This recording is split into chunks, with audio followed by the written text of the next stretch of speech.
The Now Morning Show continues as this morning we are talking litter prevention, and we're joined by wardens telling us how their jobs impact communities. Let's say good morning and welcome to Mr. Jamal Lewis, Miss Naisha Nicholas. I was close. And of course, Mr. Clifton Carty, all joining us here from the Tunbuna Piarco Regional Corporation. Good morning and welcome. Good morning. Good morning. It just occurred to me that we're in green together, yes, albeit different shades, but that means that we definitely have the same mind in terms of what we need for our communities and those green spaces. But of course, beyond that, litter wardens do a lot.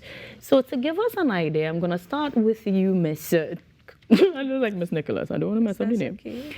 So, Ms. Nicholas, you've been here for almost a decade, and that means there's some sort of drive, some sort of passion at the core of what you do. Why do you do it? Good morning, Trinidad and Tobago. First, let me say thank you to TTT, Ministry of Rural Development and Local Government, as well as Tunapuna Piarco Regional Corporation, for giving us the opportunity to be here to educate Trinidad and Tobago about the Litter Act, Section 3052. So why do I do what I do? Simply is a passion to see Trinidad and Tobago reach the stage where we are a bit of a cleaner space. You know, we have our bad habits of pitching things through windows and throwing things just randomly anywhere in a public space. So I think that's a beautiful place to start the passion, the drive to ensure that Trinidad and Tobago be a better place. Clean up your act. Say it according to the people. Because the fact remains, when we see the flooding, when we see any space that is publicly used post-event, there's a lot of debris and a lot of litter. So Jamal, I want to jump to you a little bit in terms of your thoughts on being perhaps one of the newer members, but all the same having the same charge. Why do you do what you do? So I actually have a passion for my job as well. What I do love about this job especially is that I visit different parts of my region. I see different places. For example, I've never been to Cora before, and that is one of our places. Right. I also love to see Trinidad and Tobago a cleaner place. And thus far, I'm really enjoying it. It's a career that I seek to improve on and continue. All right, I like that energy. I know it's not an easy job though, so I'm going to ask you, Mr. Carty, the toughest part of the execution. Good morning again. The toughest part of my execution is dealing with troublesome burgesses. Yeah. Being honest. Yeah. I think that is the toughest part of my job because it has some people just stubborn and fail to comply to our order. Yeah, so. Then let's get into a little bit of the orders, Naisha. In terms of the section that you mentioned, first of all, it would give you guidelines as to how you all function. So can we explore that a little bit? Yes, we can. But first, to understand the Litter Act, we have to first look at the definition of litter. Right. So I'll have my colleague Jamal speak about it, and then we'll come back. All right, Jamal. Yes, so as she said, most people aren't sure what exactly is litter, but just to confirm what litter is, it's a solid liquid materials, or a combination of them three, basically, in the aspect of either it could be logs, gravel, sand, derelict vehicles, it could be animal waste, it could be human waste, and anything that the minister would deem as litter could be litter, even loose garbage. Oh, okay. All right. That one wasn't too surprising. But in that case, we know what litter is. How does the Act cover the use and disposal? So what happens is that the Act speaks to litter as well as a public place and what constitutes a litter. Once you cause any, what you would have defined litter as, once you cause any of those things to fall or rest in a public space, then it will be it will be litter, right? So, and let's say, for instance, I walking on the road, I pitched the paper that we were speaking about that earlier on. It flow, and then it rests in a public place. A public place is, for example, the roadway, an alley, the market, a park. Those would be considered as a public place. So once you deposit that, you have now committed an offense, and the offense is $1,000, $1,000, as well as the summary conviction for individuals, it is $8,000, and for companies, $16,000 or 6 months imprisonment. These numbers jumping. And I think the startling numbers are going to be effective in deterring persons, but part of being able to convict them or even, I guess, retrieve that fine would have to do with catching them. So what happens is, what would bring about that effectiveness is once we catch you in the act. So the act speaks to when you are caught, what is expected of you. You're expected to state your true name and your address. Failure to do so is an offense to the Litter Act. Outside of those things, we have 2 other notices where we could speak to, which in terms of the cleanup order and the litter removal order. The cleanup order speaks to persons' private premises where we can stand out from the road and look in and find the premises is unsightly. So unsightly meaning there's a surplus of plenty stuff that will encourage rats, pests, those kinds of stuff, mosquitoes, breeding grounds for mosquitoes.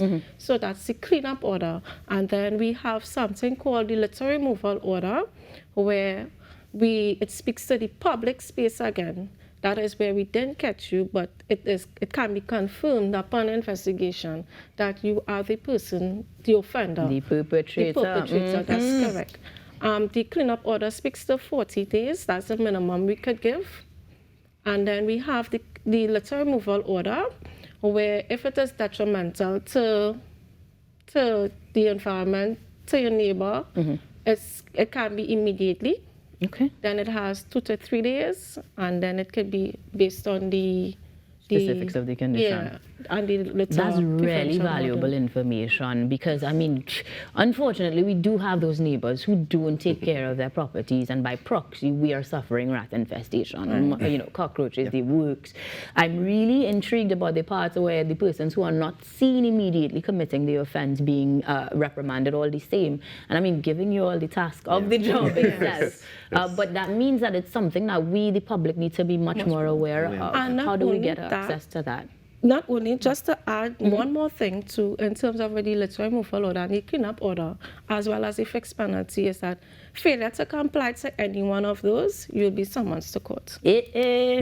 Sorry, I didn't mean to be so excited. But we really don't take these things as seriously as we should. Yes. So the fact that you will be summoned is great. You'll be summoned to answer to why do you not comply with the order. It's an offense, actually, not to comply with the litter removal order and the cleanup order. But the fixed penalty, like any fixed penalty, you have your days to pay. Right. And then failure to pay, you have the day that you'll have to show up to court, and that will be written on the ticket. Like I have never been more excited to hear about litter in my life. And I mean, a lot of it is new information to me, even though these acts and these legalities have been in place for some time. We definitely appreciate you guys being here, and probably will have you back. But if we wanted to revisit all of this information, how do we get access to that? So the act is placed, you're referring to access to the act, right? So the act is online. You can find it there. You just type in Litter Act, section 3052. 3052. Right? And you will find it there. It will give you the definitions. It will speak to who we are, how we are appointed as a litter warden. It speaks to powers of arrest. Yes, we do have powers of arrest.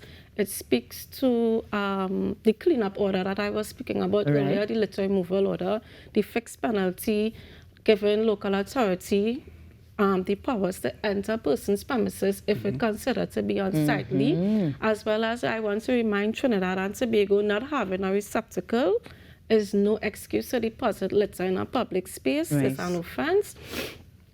Yeah, so there's a lot of information that it definitely everything is there. It's not a long act, but it's all the information is there, so you can educate yourselves, learn questions, as well as we have in every corporation there are litter wardens. So we have Point Fortin, Superior, Superior. We have Princestown, San Juan. So throughout Trinidad there are litter wardens.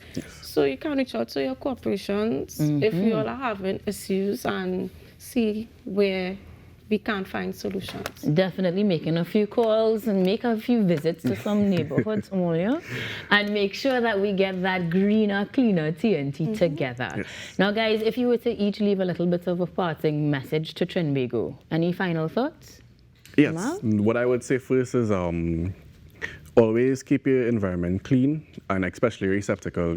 Usually when people put out their garbage, they need to remember there's always days to put out your garbage. Right. In our corporation, the days are Monday, Wednesday, and Friday. And there's open chair as well. This deals with tree cuttings and stuff like that, and that is Monday, Wednesday, and Thursday. Okay, make good use. Yes. Nice. Anything to add? Feel free if you have any complaints on it's Puna Piako Regional Corporation. You can either visit the corporation on Senate 28th Street or you can email us at The email that is on the screen at some point this morning. Yes. We make sure to have it, don't worry. So, yes, and I think that's it. Keep your area clean. It fosters cleanliness. It eases your whole mindset. It makes it Saturday easier. When you walk out and you breathe clean air and you see things looking up, so that's my 2 cents in terms of. And Clifton, to close off. Yes, so I'd just like to say to Trinidad and Tobago this morning, please don't take the environment for granted. As my grandma always used to say, cleanliness is next to godliness. All right, Clifton. On that note, we wrap things up with our litter wardens joining us this morning, educating us, enlightening us, and making sure we are a greener, cleaner Trinbago. Guys, the Now Morning Show continues with some entertainment, so stick around.